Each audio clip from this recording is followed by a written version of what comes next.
కూలీ మూవీ ఎలా అనిపించింది? కూలీలో ఫస్ట్ నేను గ్లిమ్స్ కూలీ పవర్ అనేది కదా అలా చూసా. సైమన్ క్యారెక్టర్ నేను బాగా ఇమిడిపోయాను. వేరే లెవెల్ ఇచ్చి పడేశాడు నాగార్జున గారు. అయితే శోభిని గారి క్యారెక్టర్ రివీల్ చేసే టైంలో వేరే లెవెల్ ఉంది. ఈ సుత్తి సీన్ ఉంటుంది, దీంతో ఇండియన్ బాక్స్ ఆఫీస్ ని బదులు కొట్టాడు మన నాగార్జున. డైలాగులు కానీ పాప ఏం చేశాడు ఏం చేశాడు. ఇంకా మౌనిక అనే పాట ఉంది భయ, మౌనిక మడియర్ మౌనిక నా పాప ఏది భయ డాన్స్. ఎవరో కానీ అతను ఆయన బట్టతల వేసుకొని మరి డాన్స్ చేసాడంటే అది కావాలా మనకు కావాల్సిన. అది వింటేజ్ యాక్టర్స్ చూస్తాం అందరినీ, ఒక రజనీకాంత్ ని, ఒక నాగార్జున్ని, ఒక ఉపేంద్రని, ఒక అమెరికాని, ఒక సత్యరాజ్ అందరినీ ఒక వింటేజ్ క్యారెక్టర్ చూస్తాము. పెళ్లి భోజనాల్లో అయినా ఇన్ని ఐటమ్స్ ఉండవన్నా మన కోసం అంతమంది యాక్టర్స్ ని పెట్టాడు మన లోకేష్ అన్న. ఒకప్పుడు ఇండియాని బ్రేక్ చేసింది కరోనా, ఇప్పుడు ఇండియన్ సోషల్ మీడియాని చెక్ చేస్తున్నాడు మన నాగార్జున. నిజంగా చెప్తున్నా నాగార్జున ఇప్పుడు కూడా మీరు ఇంత ఎంగుగా విలన్ యాక్టింగ్ చేసారంటే నిజంగా చెప్తున్నా మామూలు మాట కాదు. చాలా బాగా చేసారు, విలన్ యాక్టింగ్ మాత్రం సూపర్ చేసారు. అంటే కూలీలో యాక్టింగ్ తీసుకున్నా కూడా మన రజనీకాంత్ గారు ఒక ముత్తు, ఒక అరుణాచలం, ఒక నరసింహ అప్పట్లో మనం ఎట్లా ఎంజాయ్ చేస్తాం ఒక యాక్టింగ్ లా విశ్వరూపం చూపించింది మన నాగార్జున గారు. అంత బాగా చేసిండు మన రజనీకాంత్ గారు, సూపర్ చేసిండు.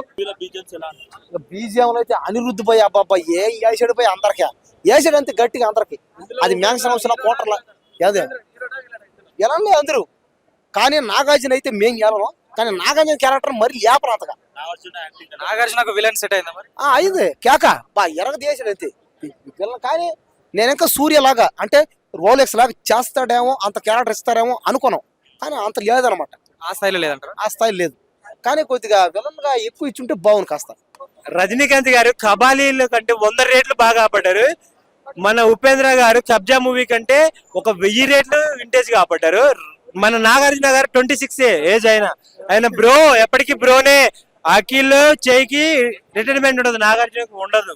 ఆయన ఇండియాలో ఒకటే కింగ్, అది మన నాగార్జున. క్లైమాక్స్ ఎలా ప్లాన్ చేస్తారు దీంట్లో? క్లైమాక్స్ కూడా పెద్దగా మరీ అంత లేదు. అందరినీ మార్చుకుంటా పోవడం, చంపుకుంటా పోవడం. అంటే పార్ట్ 2 కూడా ప్లాన్ చేసి ఛాన్సెస్ అయితే ఉన్నాయి, చూద్దాం. అది కూలీ 2 కూడా ఇంత పెద్ద యాక్షన్ సినిమాలో మరి హీరోయిన్ పాత్ర ఎట్లా ఉంది?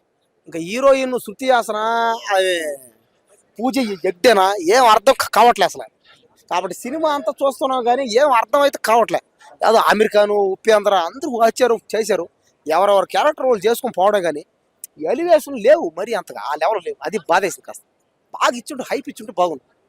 ఆ విక్రమ్ సినిమా, ఆ లోకేష్ కాంకరాజు విక్రమ్, ఆ కమల్ హాసన్ సినిమా అదే ఆ కమల్ హాసన్ కట్టి విక్రమ్ సినిమా చేస్తే ఆ సినిమాలో ఆ బీజిఎంలో ఆ సాంగ్స్ వేరే లెవెల్ అంతే. కానీ దానికి తగ్గట్టు ఇది కూడా చేసినట్టు బాగుంది. ఇది హైప్ బాగుంది కానీ మరీ అంత లేదనమాట క్యారెక్టర్. అంటే ఎక్కడ కూడా బోరింగ్ లేదు.